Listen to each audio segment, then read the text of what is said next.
Now this thing doesn't seem to work. Well, then don't worry about it.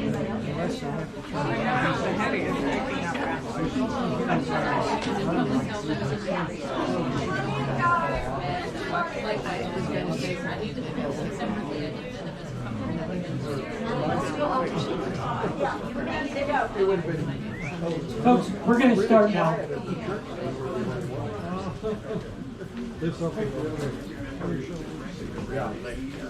I know that I know at least one or two of you out there. I'm Bill Reger-Nash. Take it easy. You need help now?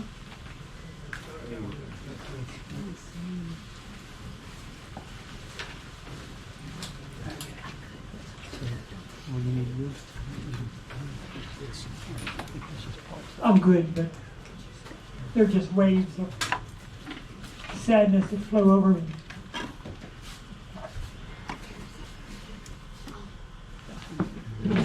This session, we're talking about Jan's sisterhood. Jan loves, it is loved by her sisters. The names of the groups go on and on and on and on, but include the PEOs, the Philanthropic Educational Organization, the Sunshine Sisters, the O5s, the Happy Hikers, the Days for Girls, the No Name Book Clubs. I have my own biologic sisters here, Nikki and Marlene. I know there's so many others Probably just got pulled up a little bit. who are sisters to It's got still has my lovely bride, Jan. She touched our life, and she touched so many people in so many different ways. When we put the program together for today, we highlighted a lot of the things that Jan has done. But the most important thing that Jan has done is love. And the cover of the program shows a picture of the love of her life, and that's our daughter Emily. And Jan was so proud of the relationship that she and Emily have. And our journey is to keep Jan's love alive with us, her spirit alive with us. And Emily and I already have a closer relationship. And I promised Jan that I would love our daughter Emily as she did, which is a tall order, because she just loved Emily more than she loved life itself. But Jan reciprocated, and I think she made Emily promise that she would take care of me. That's a tough one. That's a tough one. Now, we all know that the best man for the job is usually a woman. And of course, we've heard that a woman in our society, to receive recognition, she needs to do twice as much as a man does. Fortunately, that's not very difficult. As you can tell from what's written about Jan, she was an extraordinarily accomplished person. But again, as deep as her love was, she also had a tremendous commitment to enjoying life. And somewhere floating around here are our wedding vows, which we wrote independently 26 years ago before we got married. And they both ended with, and we were going to have fun together. And as sad as it is today for me to be here, to have 25 intimate years with this woman is just the most extraordinary thing I could have ever asked for. And so I am indeed blessed. Jan was touched by the oneness of life as a totality. Her smile was something that just radiated and uplifted every environment that she entered. Her sense of humor was one that was really wonderful to be around.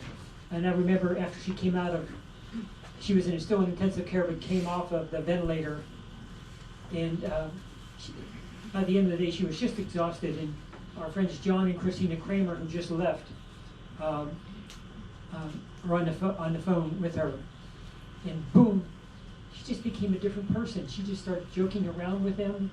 It was just truly amazing. And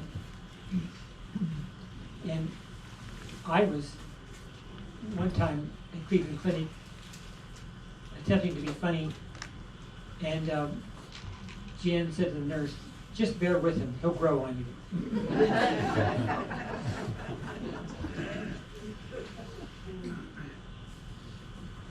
So I'm pleased to be with you all here today. I thank you for your ongoing support of my lovely bride. Her spirit and love remain undiminished, even though we miss her physical presence. May our journey be richer with her spiritual presence and love. I thank you all for your appreciation of our lovely Jan. Emily, do you want to say anything?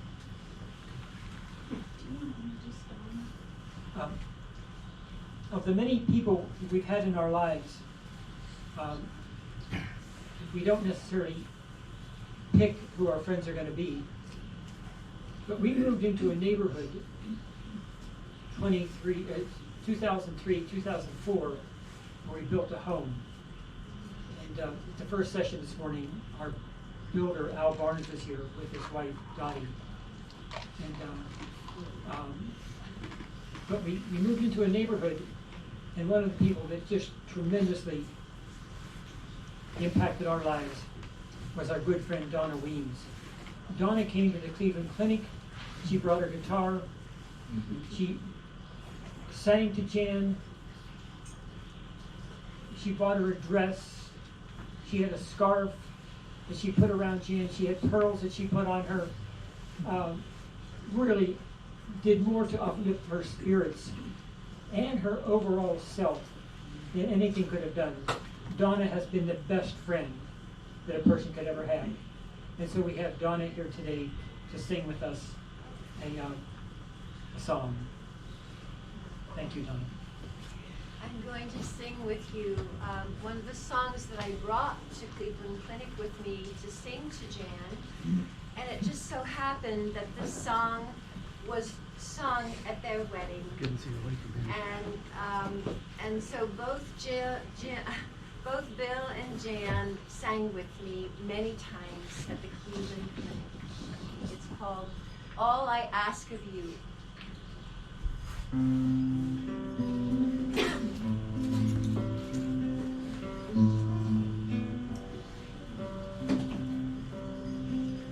All I ask of you is forever to remember me as loving you. Deep the joys of being together in one heart, and for me that's just where it is. All I ask of you is forever to remember me as loving you. As we make our way through all the joys and the pain, can we sense our younger, truer selves? And please join me for the chorus. All I ask of you is forever to remember me as loving you. Someone will be calling you to be there for a while. Can you hear their cry from deep within? All I ask of you is forever to remember me as loving you. Laughter, joy, and presence, the only gifts you are. Debut time, I'd like to be with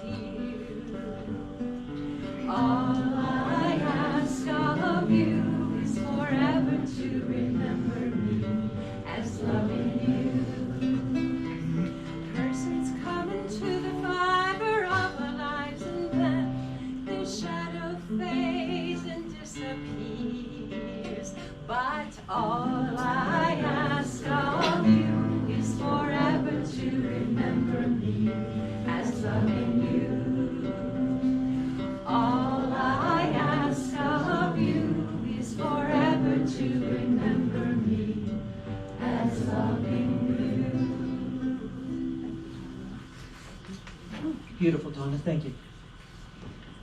I want to point out that Donna is my PEO sister in Chapter W, and we're glad you're here today, and thank you for sharing with us. We have a poet laureate here, and I don't know if you know that or not, but somewhere there is a sister. Oh, there she is. This is Sharon Murray from Chapter P, and she is sharing a poem that she has written today.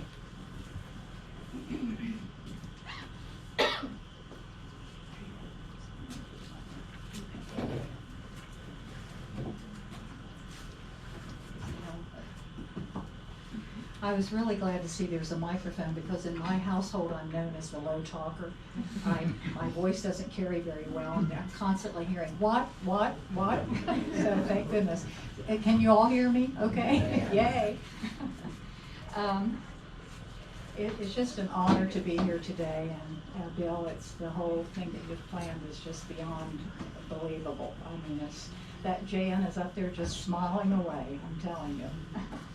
I'd like to share with you this afternoon a poem that I've written especially for her beloveds, her husband Bill and her daughter Emily, in loving memory of my precious PEO sister and friend, Jan Reger-Nash, on this 28th day of May, in this lovely celebration of her life. And I've entitled the poem, The Newest Angel. There's a new angel in heaven, and she's as sweet as she can be. She has a beautiful smile, laughs a lot, and all the other angels agree. What a delight this Jan is. What makes her so unique? Oh, that's easy, one of the angels said. She's always been a treat. A loving wife, mother, Auntie Jan, and loving cousin too. She endeared herself to all she met, and to her friends was true. Caring, devoted, and kind was she, and thoughtful on so many occasions. A card or gift was often there. Her thoughtfulness was truly amazing. Well, we're sure lucky she's come to join us, for here she will always be, comfortable, happy, and sharing all of her sweet stories, you see. Thank you, dear God, for your loving spirit and for easing her journey to heaven. A beautiful, sweet angel she'll always be, and remembered for all she has given. We gather to honor and celebrate God's special angel Jan today, feeling blessed that she touched our lives in more ways than we can say. Jan had a treasure chest of special interests, which seemed to continually grow, but one no more cherished than her love for her sisters in PEO. Her beautiful, sweet spirit was a gift she so lovingly and frequently shared, always smiling, giving, and making sure each sister's life she touched revealed just how much she cared. Thank you, Jan, for the bright light you shine so lovingly in your times with us. The PEO Sisterhood will always cherish the beautiful memories you left in our trust. Yes, Jan, you are one of heaven's newest angels. How lucky for them. You bring qualities of goodness and caring to all of those that you befriend. You will forever in our hearts be, for your legacy continues on. Now rest in peace, dear Sister Jan, and rejoice in the love of that heavenly throng. That's very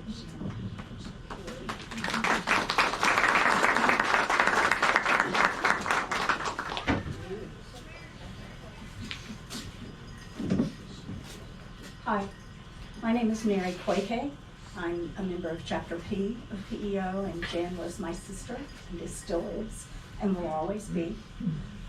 I would like to welcome each and every one of you. I would like to welcome my PEO sisters. I would like to welcome Emily and Bill as our special friends, and I will point out that Emily is also our sister in Chapter P.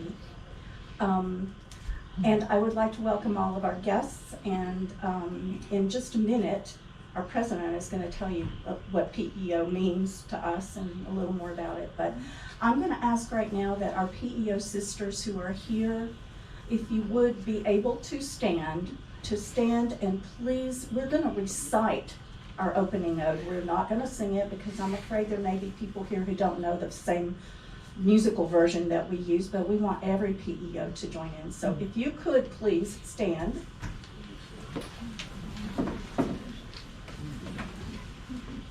Okay, thank you.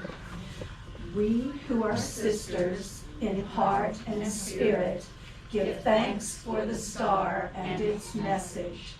May purity, justice, faith, truth, and love make glad and holy the secret places of our hearts. Amen. Thank you. You may be seated. I see that some of you wore your pen today. I put my pen on and I thought, can I wear my pen with jeans? And then, you know this WWJD, what would Jesus do? Well, I go, WWJD, what would Jan do? And I thought, you know, Jan would just say, that's fine, I'm wearing it with the jeans. Okay? Okay, I would like to introduce to you my lovely sister, Lynn Hicks, who is the president of our chapter, and she has words she wants to share with you. Better if I stand behind the podium. I am not much of a speaker. I've been told by my father a long time ago that the more you do it, the better you get. Well, the better I didn't get. But I'm going to, so please just ignore my nervousness at times, but I am here at utmost to honor our sister Jan. We have just recited the opening ode, and included within the opening ode are 5 cardinal virtues of faith, love, purity, justice, and truth. Each PEO should aspire to live by these virtues. We celebrate these virtues at each meeting by singing the opening ode and reciting the objects and aims. Jan embodied each of these virtues. I am speaking on love. According to the Bible, love is patient and love is kind. Jan certainly was patient and kind. She was kind to her sisters and to those around her. She was patient and waited for good things to come. Jan not only loved Bill and Emily, but had a love for all that was around her. Nature, art, family, friends. Her soft voice telling me that I was doing a good job, and just saying, hello, Madam President, I can hear it all the time in my head. That was love enough, and love in itself. To me, love was illuminated within our sister Jan. Now, the next virtue would be faith. Thank you, Lynn. Our sister Colleen Langford is going to read the faith virtue, which was written by Bobby Greathouse, who couldn't be here today. Thank you, Mary. As Mary said, I've been asked to say a few words from Bobby Greathouse. She's a friend and a PEO sister who's actually unable to celebrate with us today because she's celebrating with family and friends elsewhere. But Bobby asked me to let you know. First of all, our PEO lessons teach us to keep the faith. When I think of Jan's faith, I think of what a spiritual woman she was. She had the kind of soul that looked for and found the good in people and in nature. Her spiritual faith was so important to her that there were times that she would go off the grid for a month. No television, no cell phone, email, or even digital media, in the middle of winter, no less, just in order to meditate and reconnect with her spiritual inner self.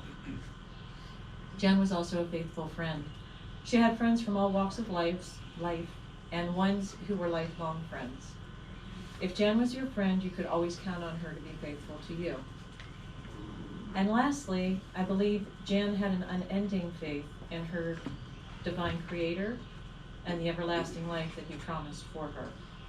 So even though she may be gone from this earthly life, she is surely in God's presence now because she kept the faith. On a personal note, I want to say Jan was not an innocent, but she had a sustaining faith in herself and in others, for others, and especially her family. She maintained this with grace and humor within and around all that she did.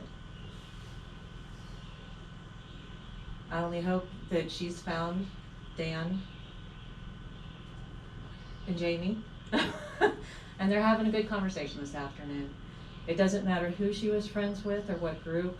It's great to see some of the original Valley Girls here, as well as many of the people that she had worked with at WVU and those of us that are in PEO with her. Please celebrate Good Friday anew, and keep in mind that not many people get to share a day as special with her friend, her brother, and her guide. Thank you.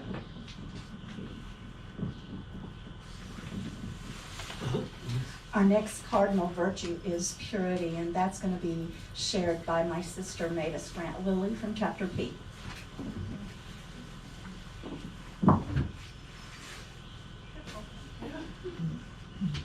Having this podium helps to keep things in perspective here. Purity is not a word that is used a lot in everyday conversation, at least not by me. Purity means to hold oneself to a high standard of personal behavior in word or deed, to be virtuous or of high moral character. Such persons focus on the positive and look for others' good intentions. They are slow to criticize and quick to praise.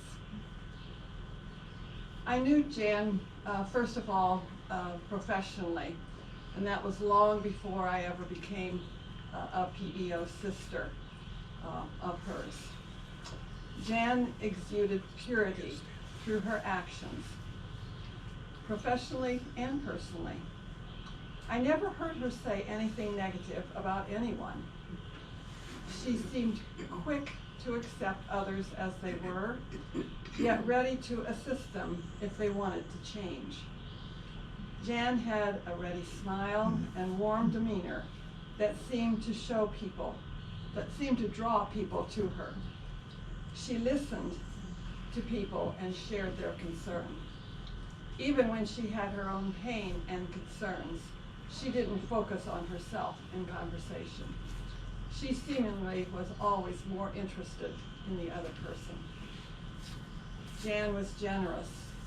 Generous with her money, her time and energy, and as said before, her love. She saw love everywhere and within everyone, and often put others before herself. Yet she knew how to care and love herself also. She knew the importance of a balanced life and strived for that. Trustworthy is a descriptor that comes to mind when I think of purity and of Jan.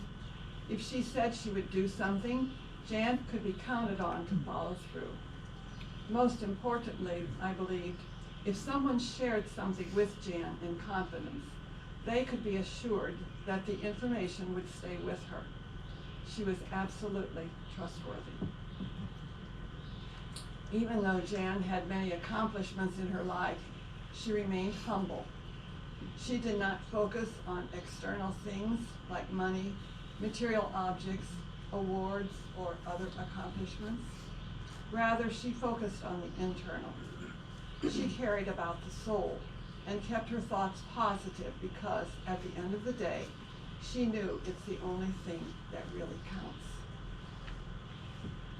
At times, Jan had a mischievous grin and a quirky laugh, and was very fun-loving and highly spirited. To me, she was like a cool, clear stream meandering through a forest with a variety of trees and foliage on a creek bed with a soft, sandy bottom and a variety of rocks to go around. Sometimes she was calm, sometimes she was bubbly, but always she possessed the will and determination to keep going. I like to think of Jan still being that cool, clear stream, meandering along, just out of sight.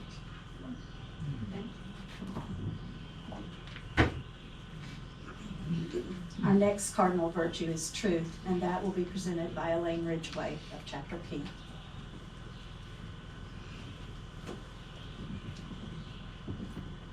Thank you all for being here, and I want to say that I'm so sad that all our sisters couldn't be here because they are here in spirit with Jan. Thank you, Mary, for organizing our part in this to let it flow beautifully. And that's what PEO is about. It's not doing things for other people, it's for loving each other. And that's what Jan was to me. I didn't have much of a common background with Jan. And I met her in many different arenas over the years. And then finally, we connected. And it was a short connection for what most of you had with her, but it was so rich. We shared everything with each other. We searched each other's souls. We absolutely looked for truth in life. And that's all we can do. Once we find the truth, it sets us free. So Jan knows the truth now. Jan's fine. We are hurting.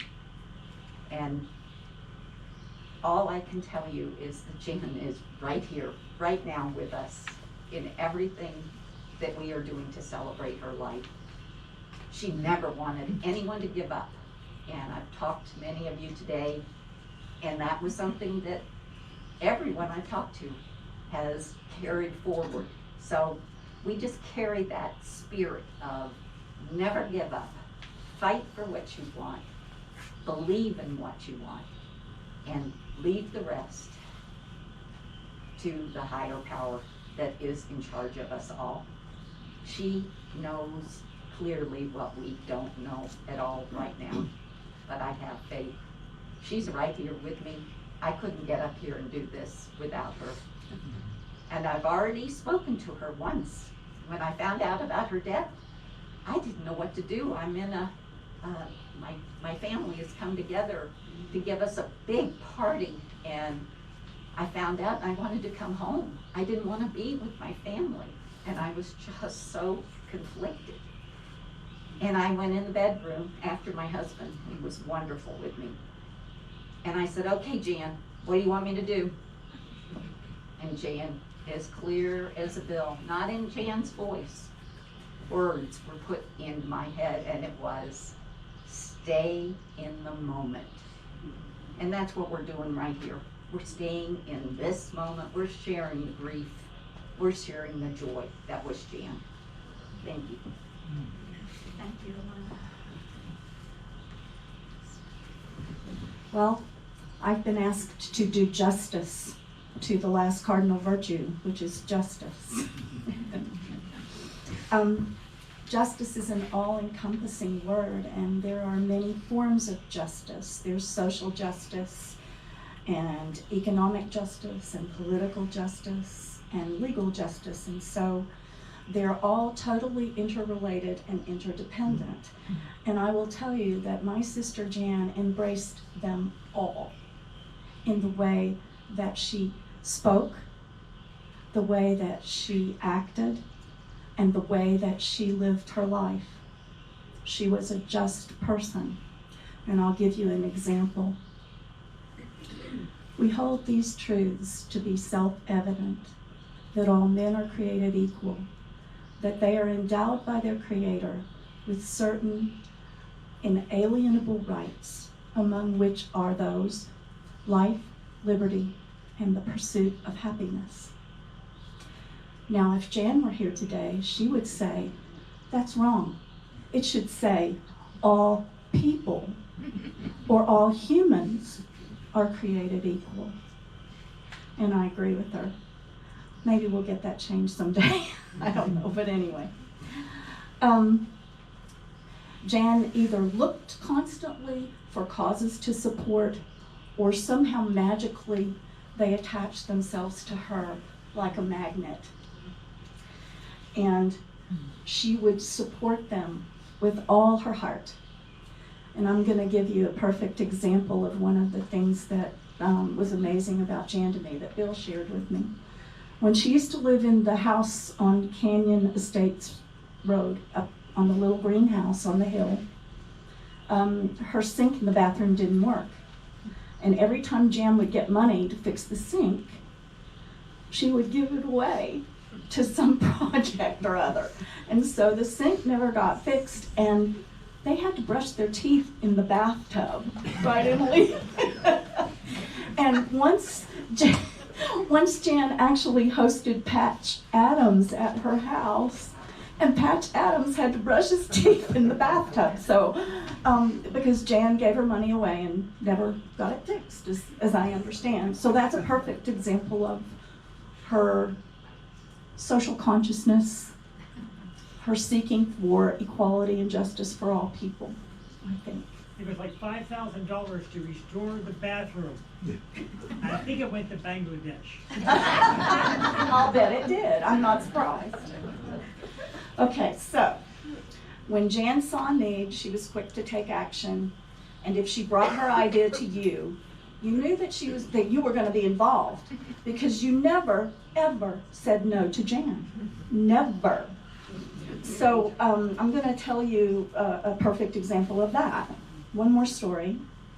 One of our other dear sisters in Chapter P, Judy Culberson, most of you know, but not all of you, that Judy and Jim adopted Sarah Culberson when she was a little girl, and Sarah found out in her adult life that she was a princess of the Bumpe chiefdom in Sierra Leone, and she became very, very active in helping her people in the Bumpe chiefdom and all of Sierra Leone.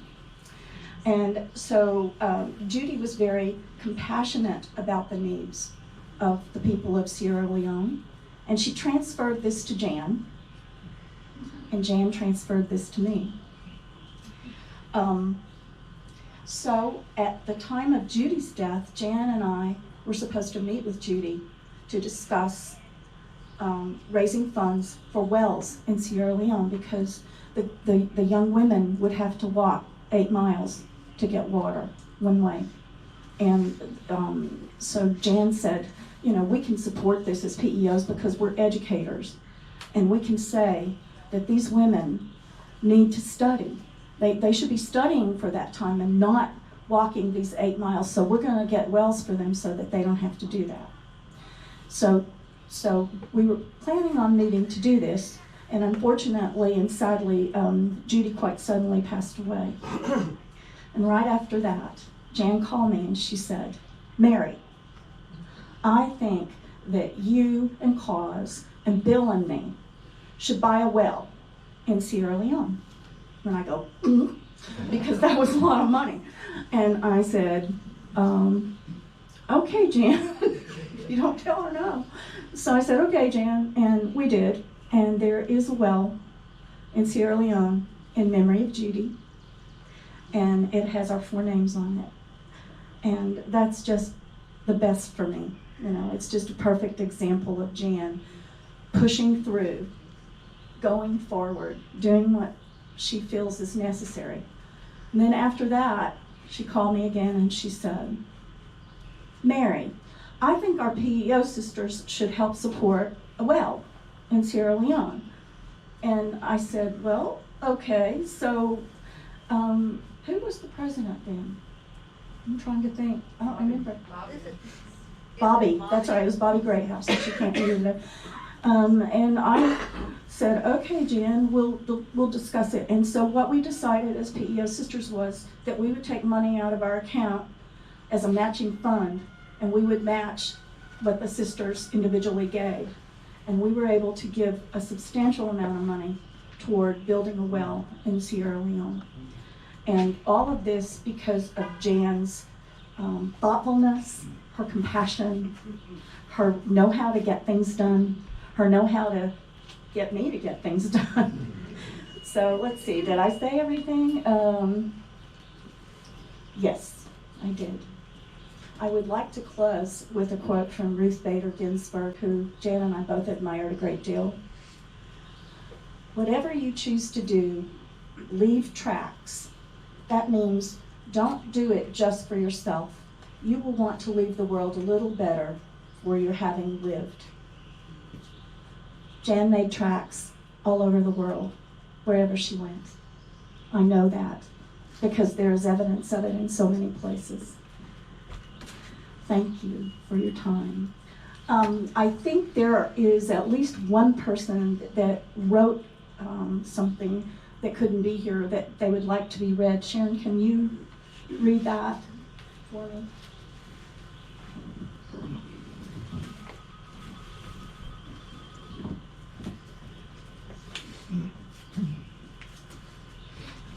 She's helping this old sister. Mary just handed this to me a few minutes ago, so I've not even read it. It's a very heartfelt message from one of our PEO sisters who couldn't be here, Betsy Pyle. But she wanted these comments to be shared as we celebrate our dear Jan today. So I'm happy to fill in for her, but I may stumble as I haven't really read through it myself yet. But anyway, this is what Betsy wrote.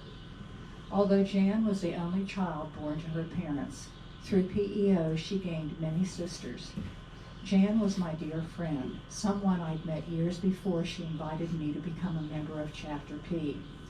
She was one of my teachers in a mindfulness class I took at WVU back in the early 1990s. She and Bill also helped me in many ways while I cared for my late husband, Jamie Shumway, as he slowly failed from complications of ALS. They invited him to speak to graduate students in a wellness class they taught in public health. They asked Jamie to share how he maintained a sense of personal well-being, engaged in each of life's passing moments while facing a progressive disease with no cure. This was something he learned in part from our dear Jan. She radiated a sense of tranquility and helped others simply be at peace, whether in a classroom setting or just a personal conversation.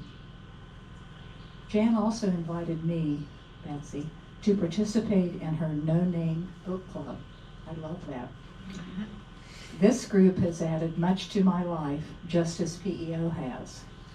Jan was a central figure in both groups, and we delighted in her presence and participation. During the pandemic, when both groups had to resort to meeting by Zoom, I loved how she would text me before a meeting and ask me to save a seat for her next to mine. Her ever cheerful spirit remains with us, for sure. I will always be able to close my eyes and see her sparkling, clear blue eyes, just as you do, Bill and Emily. She remains with us as long as we hold memories of her close to us. And that's from Betsy Pyle.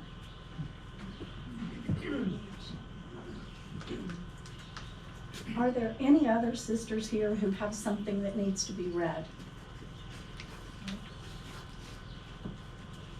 Okay, what I'm going to do right now is invite the 05 group to come and speak as they would like, and then we'll have the Sunshine Sisters speak. And then at the end, if there is anyone in the room that wants to have something that they'd like to say, we'll open the mic up for them. But I see Darnell is here, so come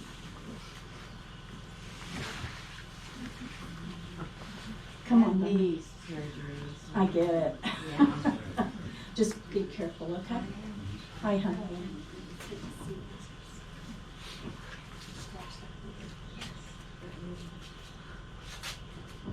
What I'm struck by are all the common themes, and all of our experiences with Jan really resonate because this is the person that we all know and we all appreciate. It's good to see you, Emily. Great to have you here, Bill. Ever-present love, Jan. My name is Darnell Littell, and I'm in this group that originated as 005 in our youthful enthusiasm for movies and James Bond.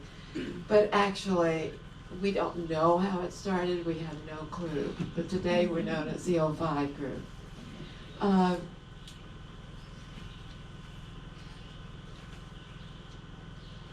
two of us are here today, and one isn't.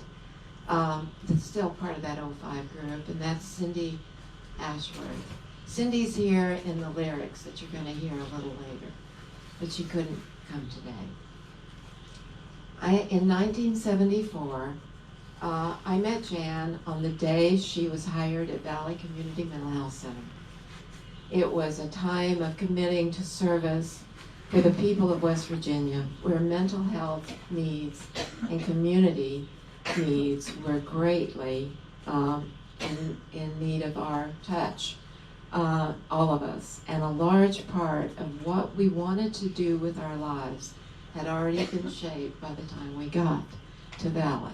So we came together with a kind of mission-driven passion for the work that we were about to engage in.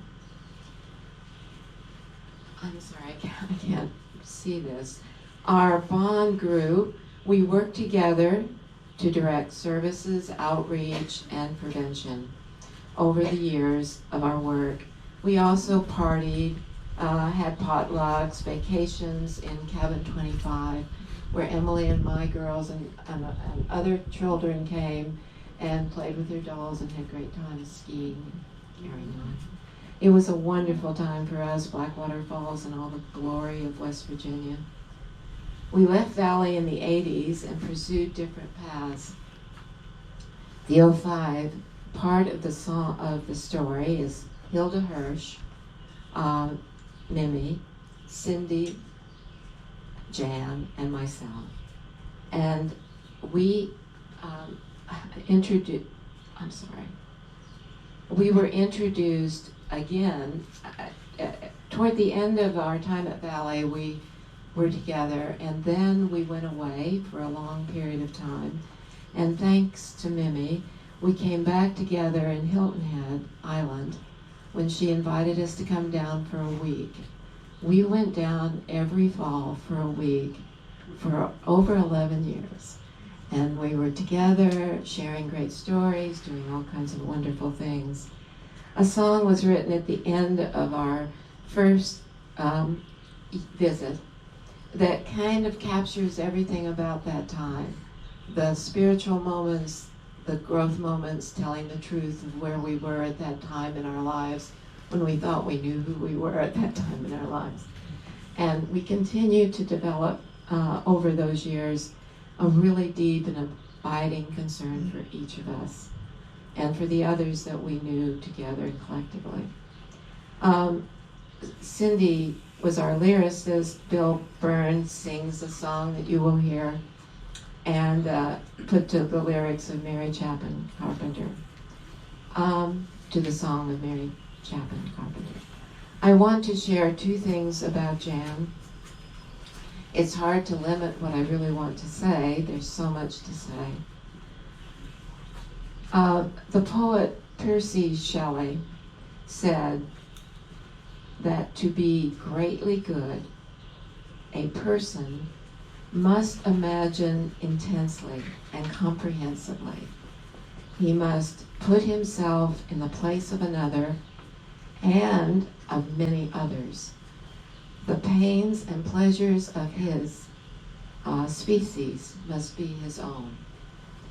That greatly good was Jan in all that she did. Absorbed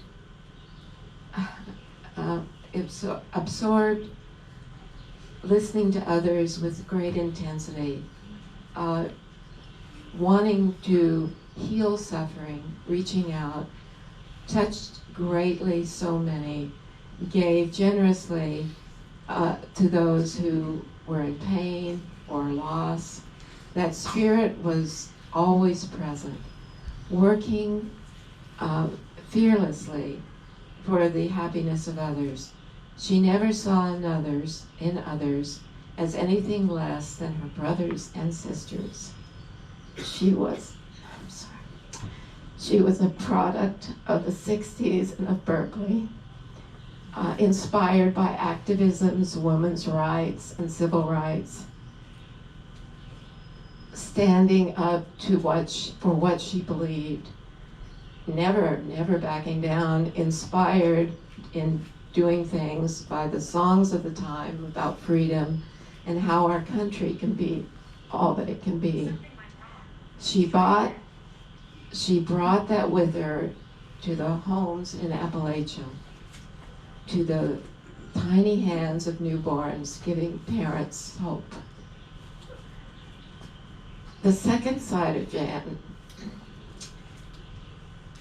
is a brilliant light of sunshine, of optimism,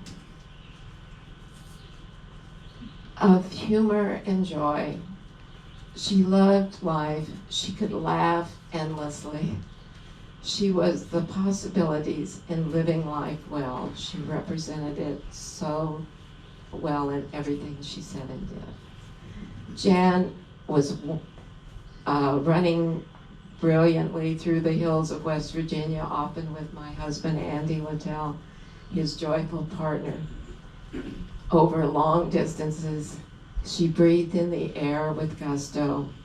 She was an ever-present beacon of love and how we could love one another. She is dearly loved and deeply missed. Thank you. So I now I'm sorry, I usually don't do this. But we're going to play a song now that Bill Byrne is singing, and the lyrics are by Cindy. And it was about our first experience in Hilton Head, but that was magnified many times over. Here we go. Can you turn it up? Real fun. Mim makes the coffee, we stay in bed. We race to sunrise on Hilton Head. When we were very young, we met one day at work. And slowly over time we learned each other's quirks. We share the cooking, we drink fine wine. Hilda asks questions, and then we dine. When we were 30-some, we fought an ugly war. And when the battle ended, we began to soar. We are living in now, we have no memory anyhow. Whatever heaven will allow, we know we'll be here. Everything is so divine, morning buys us with a shine. Cindy's words are telling right, we know we'll be here. Darnell bought roses, Judd makes cheese spread. Hilda takes dozens, we shop for thread. When we were 50-some, we headed for the beach. Meet all night, Anne and Jean, they all have much to tease. We are living in now, we have no memory anyhow. Whatever heaven will allow, we know we'll be here. Everything is so divine, morning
he was quite a is quite a poet, and she shows up for these occasions very well.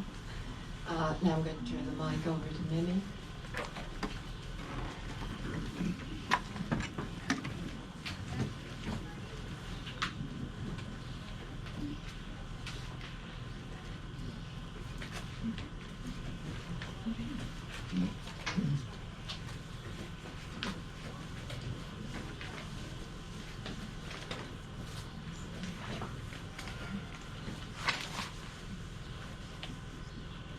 It's hard to do that after hearing that song.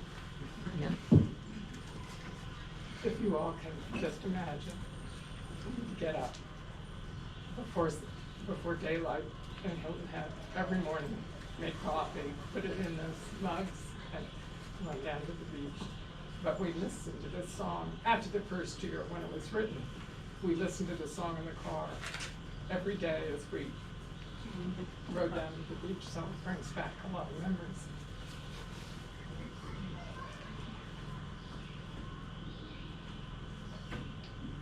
It's good to hear from the PEO sisters. I always heard Jan talk about PEO, and I knew it was important to her, but I didn't know why, and now I know.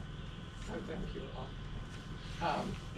I met Jan in September of '74. I think she started working at mental health one week, and I started at the next. But she was experienced. She had been working 2 years. I was just out of graduate school, and so I felt we were all naive. We thought we could change the world. We thought we could change the community. We thought we could help people change themselves. We thought we could change the workplace. We did some of that. But after so many years, we did go off onto other adventures, and then got back in the early 2000s.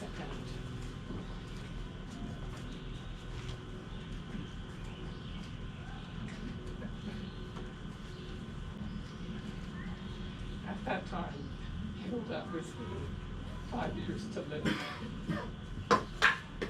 And she said, I want 10. And so we committed to getting back together, and she got 8. But those were wonderful times together. And there were times that were different than our early days in mental health when we were naive. We were a little bit smarter then, and we shared a lot about life and joys and fears and sadnesses. So it was a wonderful time. Jan was always, as in the early 70s and later on, she was always joyful. She was always the leader in being warm and embracing to everyone. And I hear that from all of you. And she'll always leave that part of herself with me.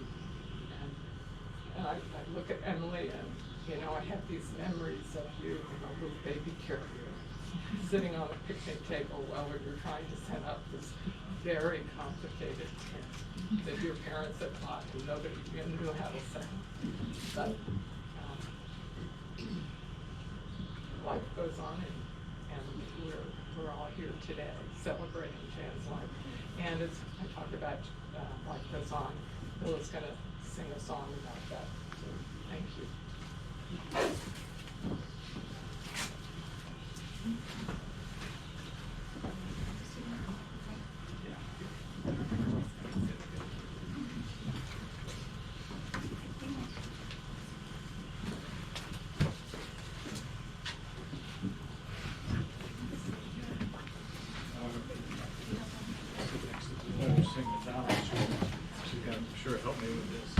As I open up this case, I just don't want to take too much more time because I know others have lots to say, but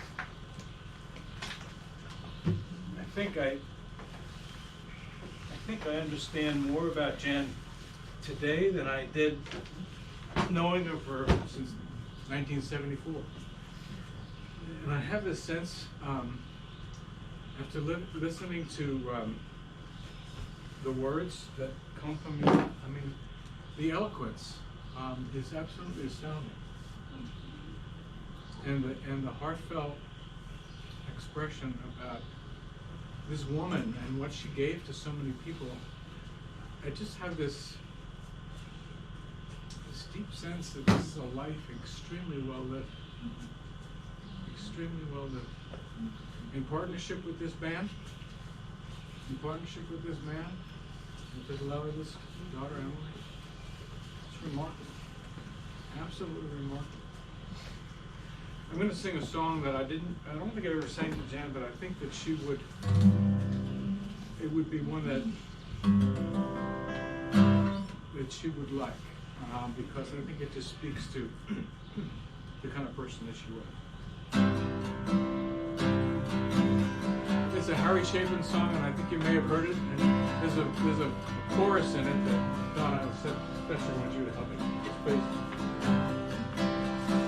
all my life's a circle, sunrise and sundown. The moon rises through the nighttime as the daylight comes around. All my life's a circle, and still I wonder why the season's spinning round again. The years keep rolling by. Coming out. All my life's a circle, sunrise and sundown. The moon rises through the nighttime as the daylight comes around. All my life's a circle, still I wonder why the season's spinning round again. The years keep rolling by. It seems like I've been here before, I can't remember when, but I got a funny feeling that we'll all get together again. There are no straight lines make up my life, and all my roads have been. There's no clear-cut beginning, and so far no dead end. All my life's a circle, sunrise and sundown. The moon rises through the nighttime as the daylight comes around.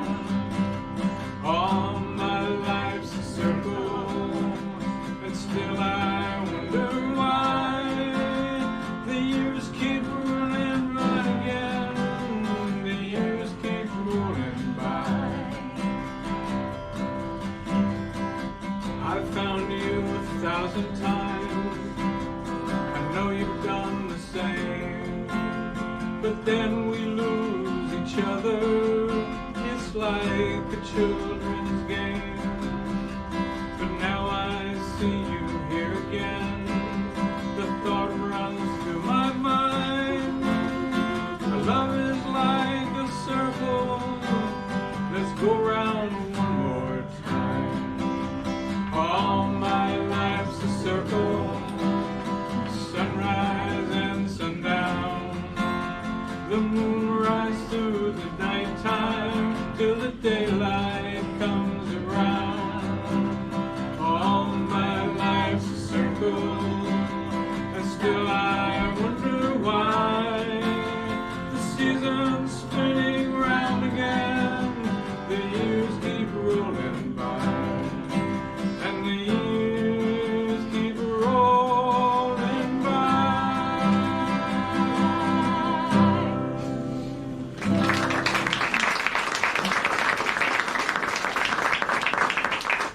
Thank you all. Cool, I think it's really Do you have Sunshine Sisters here We that sure want to we have speak? More than Sunshine Sisters. Please.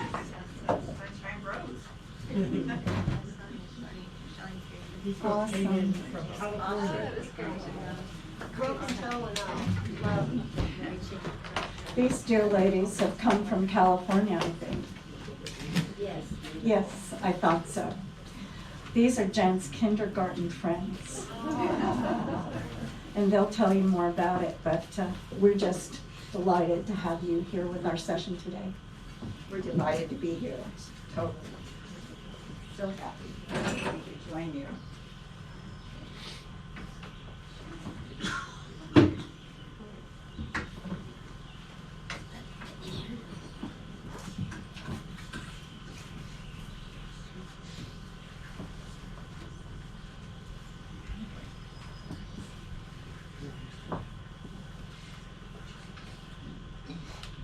We're very happy to be here today and to celebrate Jan.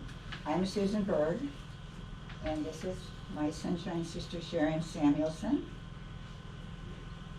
And we are missing Joni, who got out of the hospital last week and had planned to be here the week before. And she's not joining us today, and I will read what she wrote about Jan after I talk. I wanted to share with you today about my childhood experiences with Jan and about the evolving Sunshine Sisters and how we got our name.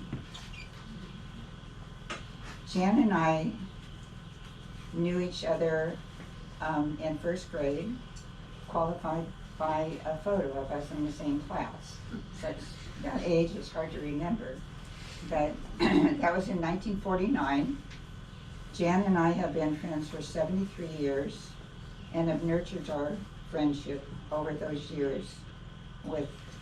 In our young years, we had sleepovers and play dates. And one of the favorite things that we enjoyed doing, Jan had a swing set in her backyard.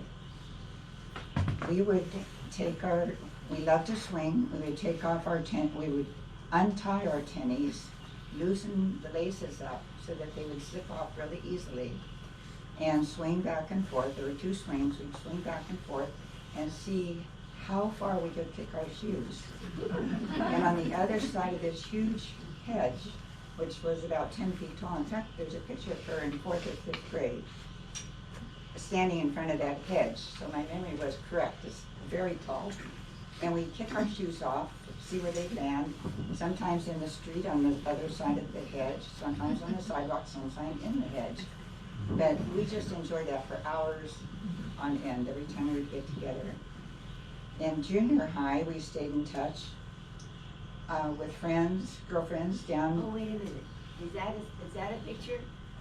Some of the Fellas said they were going to Sunshine raise Sisters their are up there. hands when the Sunshine Sisters showed up on the screen. So Scott just raised his hand. There. This is up in Mammoth. Okay. In junior high, we got together with the 5 of us and other girlfriends and rented a house on Balboa Island. Balboa Island is in Southern California and has beaches around it, water, boating, swimming, as Jan loved to do. And Joni tells a little bit about that later. After high school, we kept in touch through college, through marriage, jobs, families. We had reunions every 10 years. And in between, thank you, in between we had many reunions, locally in Pasadena someplace. And in 2001, after our 40th high school reunion, we came up to our cabin up in Big Bear, which is in Southern California. It's a local ski resort and has a nice lake for boating. It's above the clouds, 7,000 feet, and we hiked and called ourselves the Mountain Llamas or the Big Bear Babes. We weren't too sure what we were, but we were a group. The Sunshine Sisters. There we are, right here in Cooper's Rock. Should it be back?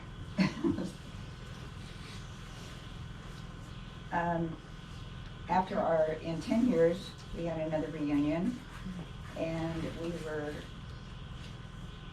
about 58 years old then. We caravanned up to Mammoth Mountains and stayed at Sharon's and Scott's mountain home and enjoyed hiking all over this beautiful area. You'll see many pictures, I think, up there. We hiked by running springs and around lakes up high in the mountains. And Mammoth is unbelievable. Sharon Scott had a home there for many, many years and has scenic beauty everywhere. On our way home, which is a 6-hour drive from Irvine, we stopped at the foot of Mount Whitney, which is the tallest peak in the United States, outside of Hawaii and Alaska. And that mountain is a 14,000 foot, 505 foot mountain peak. We had a picnic lunch at the base of Mount Whitney, and somebody brought little Dove candies. Thank you, Sharon. And Dove candies are wrapped in foil. They're chocolate, and on the inside there's a message from Dove, love Dove. So we all read our messages. We took a picture of all of our wrappers. And when we read, those who bring sunshine into the lives of others cannot keep it from themselves. We went, aha, that's it, that's us, the Sunshine Sisters. So we latched onto that name. We wanted to go. But beside the point, this was a lovely place that Jan loved, and we knew she loved it, and she loved walking in the woods. And she told us all that when she's in the woods, she talks to the trees because that's how she communicates with her mom and dad.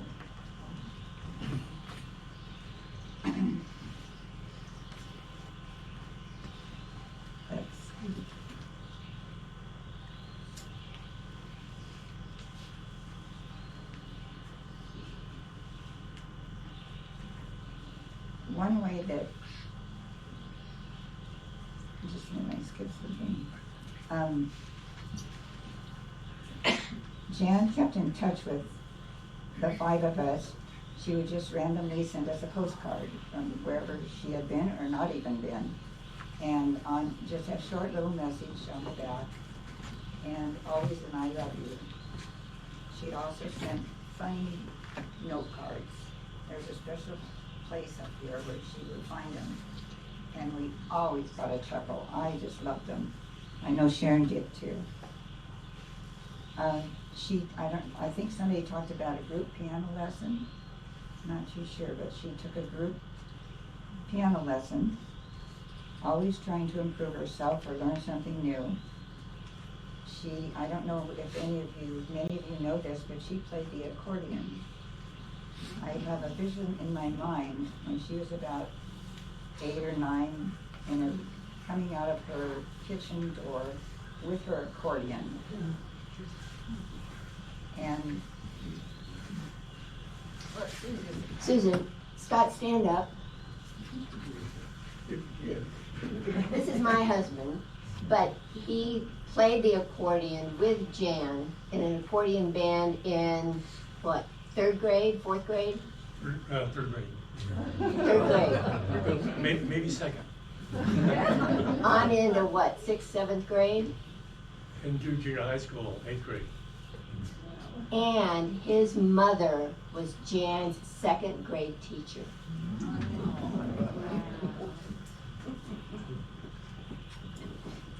we had the same teacher in 2nd grade. We wore same plaid dresses, and we had skinned knees. So that was our experience younger. Another favorite thing that Jan, she was a voracious reader and often sent the books that were her favorites to her friends. Emily was the light of her life, one of her light of her lives, and she loved to get together with Emily. This is what she shared with me just recently, to watch a movie and have dinner together.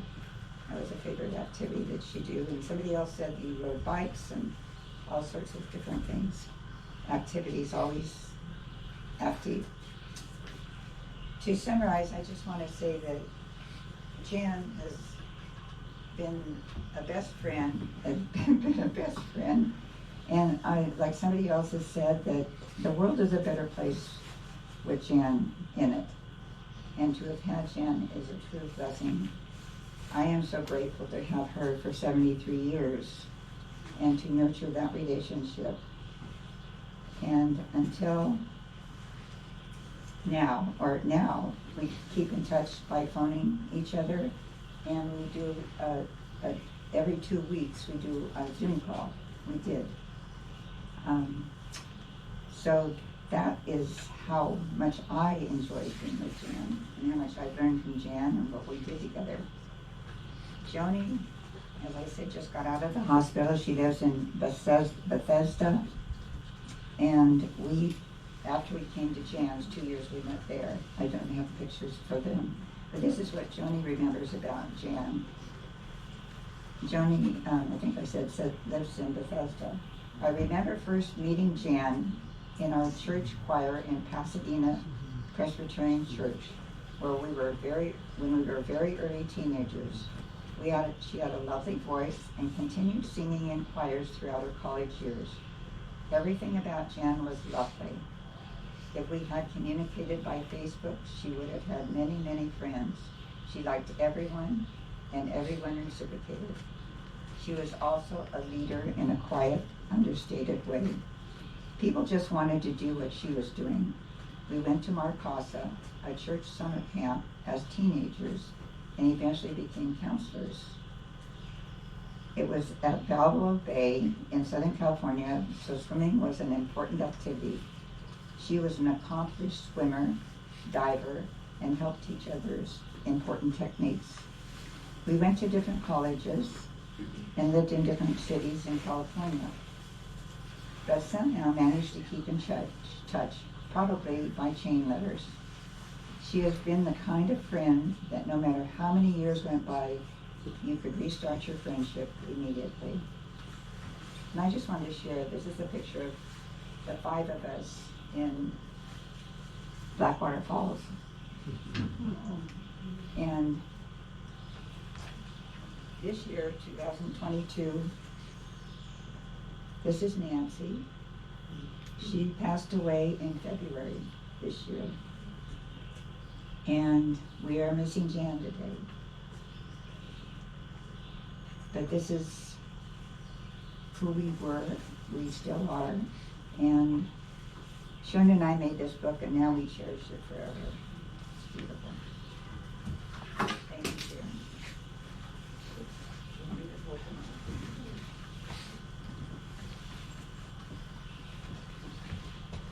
I'm Jan's forever friend from 6th grade. I met Jan actually for a brief time in 4th grade. We lived in a place called Kinaloa Mesa in the hills of Pasadena, California. Jan's parents, when I was in 4th grade, moved up to Kinaloa Mesa and had built this beautiful home, very contemporary, almost all glass. They had a swimming pool, shuffleboard court, and I had a horse. Jan wanted a horse. She begged her mom and dad for a horse. And guess what? She got the horse. My horse's name was Nugget. She named hers Buster. Her dad built her the nicest corral. There were probably 30 corrals on Kinaloa Mesa. The one that Bill Nash built for her was incredible. Well, for her and Buster. Jan and I rode horseback almost every day. We'd come home from school, put on our jeans, and we'd ride bareback. And oftentimes we would race on the trails. And until a few months ago, she would always blame me for her back problems because we raced with bareback on these horses. She was convinced that we had back problems because of the horses. Jan and I spent the night with each other many times because our parents traveled a lot. We had sleepovers. We swam a lot in the pool. We skinny dipped a lot in the pool. And even, I don't know, Bill, if you know this, but her mom skinny dipped with us sometimes.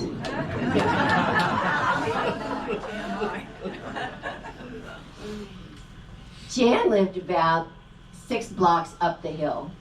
And in 6th and 7th grade, our bus would pick me up, go on up the hill to get Jan. And I remember vividly so many times Jan standing on the corner with her starched petticoats. Do you all remember when we used to starch our petticoats? Anybody? I do.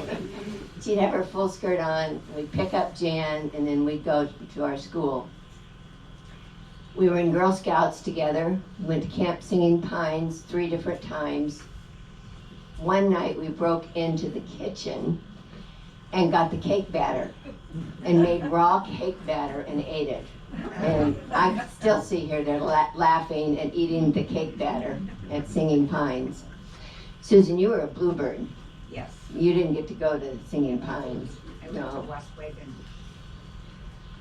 We went on to junior high, and we each had a boyfriend, and we used to get together and talk about the boyfriends, but we play these same songs. I didn't know you were going to mention them, but Earth Angel, In the Still of the Night, Come Go With Me. Those were our favorite songs to listen to. Jan and I went to modeling school. How many of you know she went to modeling school? Yeah, we learned quite a bit. We had a fun time. It was 2 years that we did that. We went on to different colleges. She went to Occidental, I went up to Cal. Then she moved up to the Bay Area. She and her husband would come over to our home in Berkeley on many a Friday nights, and we'd play board games. We'd ski with them up at Lake Tahoe, the Heavenly Valley, Squaw Valley. Just enjoyed being together.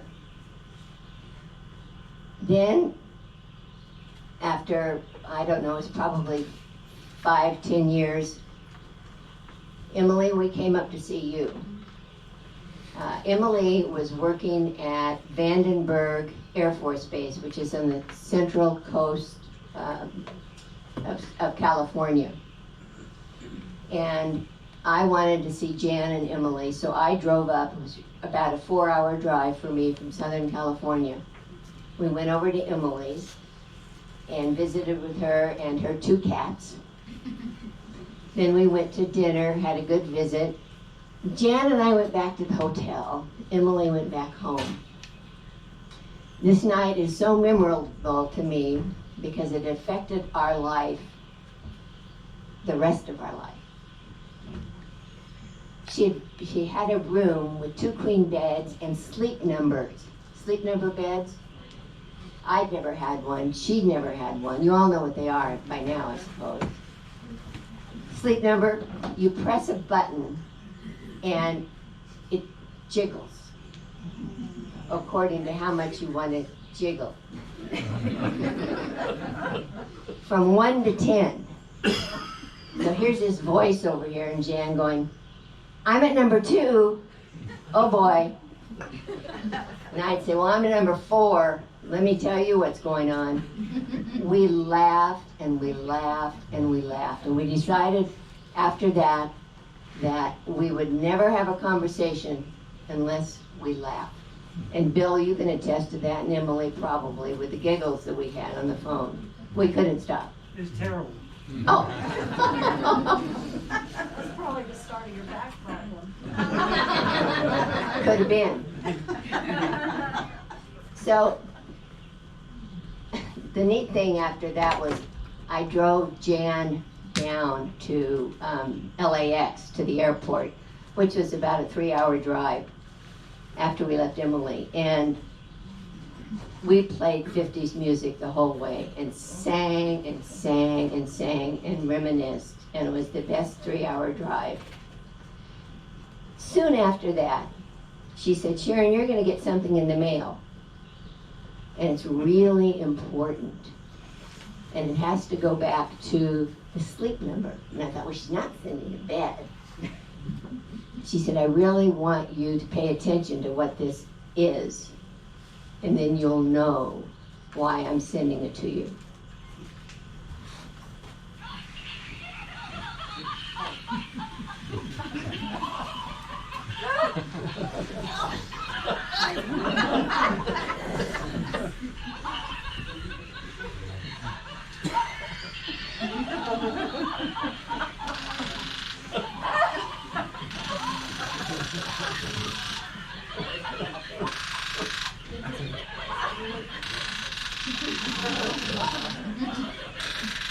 Okay, you get the gist? Yeah.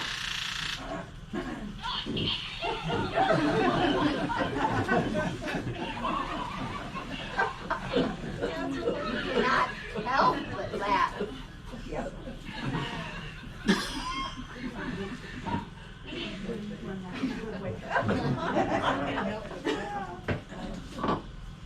So, this is the dog she sent me. About 3 weeks later, I was in an airport. And I saw this brown dog rolling on the ground at the gift store. So I got that and sent it to Jan. It's just about the same dog. Jan did something with me that I don't understand. And for about the last 10 years, she would say, hello, when she'd call me. This is Jane calling. I pick up the phone. This is Jane calling. Jan, why are you calling me Jane? Why are you calling me Jane? You'll never know. But Bill told me this recently. He said, Sharon, I think you sent an email and you had a misspelling of Jan's name. I don't know. Emily, do you know another reason why it was Jane calling? Okay.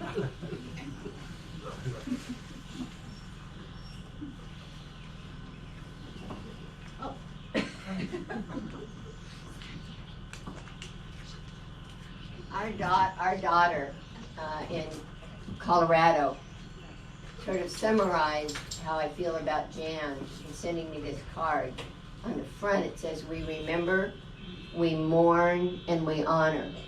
I remember Jan for many reasons, and I can mourn her, but for the happy things, like the giggles. And I honor her. I honor her for every bit of who she is. Giselle wrote a note in here, and part of it she said, friendships that were molded in childhood and carried throughout life are rare and true. My friendship with Jan was molded in childhood, and I honor Jan today.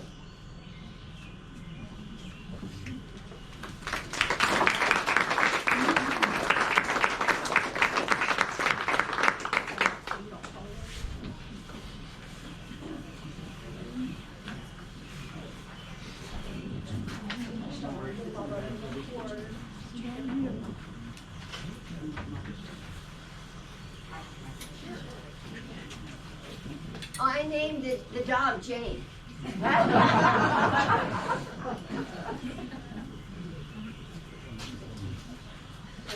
way over our time, I'm sorry. Thank you so much for sharing these heartfelt memories of Jan's journey. And I think as Bill said so well, that we're all growing in a deeper love and appreciation of the woman that we already loved and appreciated. So, anyway, the journey goes on. Thank you. And we're going to start the next session at 2:30. And we will be looking at spirituality in nature. Any other housekeeping things that we need to address here? Please sign the guest book, and there are some really nice programs over here I think you might like to take with you. Okay. And Holly's in charge, so don't mess with her. That's right. And- Sign the book. Be sure everyone to get some watermelon and pineapple and some Strawberry. Oh, strawberry. Yes. Yes. I get everything And wrong. again, just a reminder, when Jan came off of the ventilator in the intensive care unit, one of the first things that she said is that I want watermelon, strawberries, and white grape juice. So keep that in mind. Thank you.